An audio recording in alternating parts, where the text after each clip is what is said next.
There is no legitimate carb limit for keto. The truth is that every person has a different carb limit that they should stick to so that they can achieve ketosis and trigger ketone production. Yes, it would make things easier if there was just one magic number to keep in mind, but it's important to remember that there are multiple factors that can change and determine that figure. In this video, we'll help you find a personalized answer to the question, what is my keto carb limit? For your body to start producing ketones and burning fat, you must rearrange your eating habits to include very few carbohydrates. That means avoiding foods like grains, fruits, tubers, and all sugars. The focus instead is on fatty meats, oils, leafy greens, cruciferous vegetables, high-fat dairy, as well as nuts and seeds. Some fruits like avocado and berries, as well as sweeteners like stevia and erythritol, can also fit into the diet. With those basics down, let's tackle carb limits. While these carb limits can change from one person to another, there is a carb limit that almost anyone can use to achieve ketosis.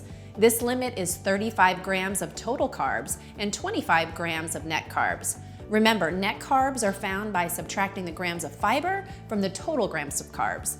If you are not getting into ketosis or want to find your personal carb limit, then you must know the other factors that contribute to ketosis. Everybody can adapt to burning ketones for fuel. In the process of keto adaptation, your cells become more efficient with this process. The longer your body is familiar with burning ketones for fuel, the more quickly it can shift into ketosis compared to when you first started a ketogenic diet.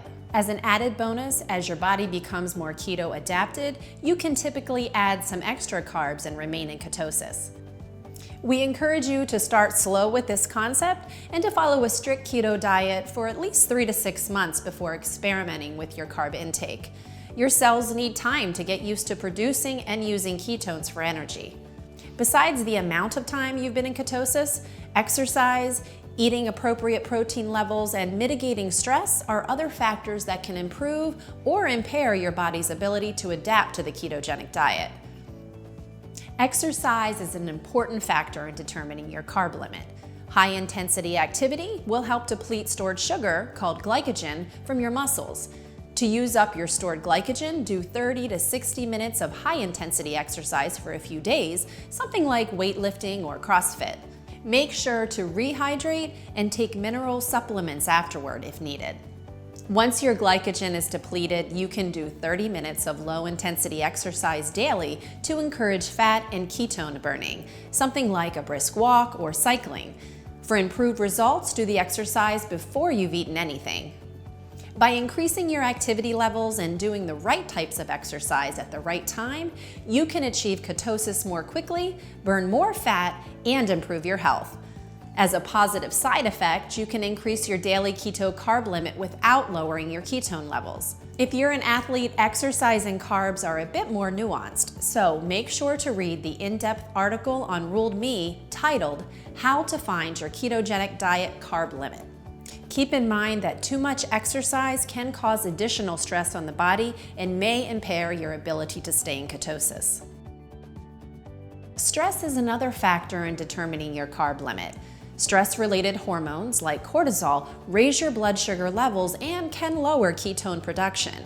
Occasional stress cannot realistically be avoided, but the real problems come with all-day, everyday stress.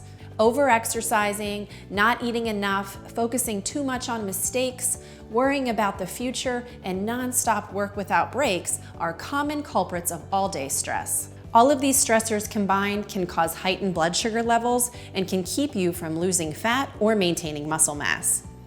There are plenty of ways to help keep stress under control. They include consistent healthy eating habits, improving sleep quality with additional sun exposure, replacing some high-intensity exercise with low-intensity options, and occasional meditation. Consuming too much protein can also inhibit your body's ability to get into ketosis or to reach a deeper level of ketosis. In a ketogenic diet, about 25% of your calories should come from protein. When protein intake is too high, the body is flooded with amino acids, which releases insulin. Insulin sends a message to cells that there is ample energy available from the amino acids, and they stop producing and burning ketones. To find out how much protein intake is right for you, check out RuledMe's Keto Calculator. With all of these factors in mind, you can start experimenting with your own personal keto carb limit. We find the best way to do this is to add just 5 grams of complex carbs from vegetables or low-carb fruits each day until you notice a drop in your ketone levels. Then decrease your carbs until your ketones rise back up and you've found your new carb limit. To accurately track your ketones while doing this, make sure to use a blood ketone meter and measure your ketones at the same time each day. Avoid using urine strips for this, as they will be too inaccurate for reliable results. The goal is to increase the carbs you're consuming a little bit at a time while maintaining a medium or deep level of ketosis. This will be around 1.5 on your ketone meter. The amount of time you've been in ketosis, exercise habits, stress levels, and protein intake all affect your personal keto carb limit.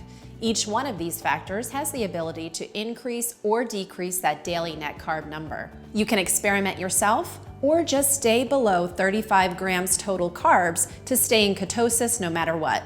Keep checking RuledMe for everything you want to know about following a keto diet.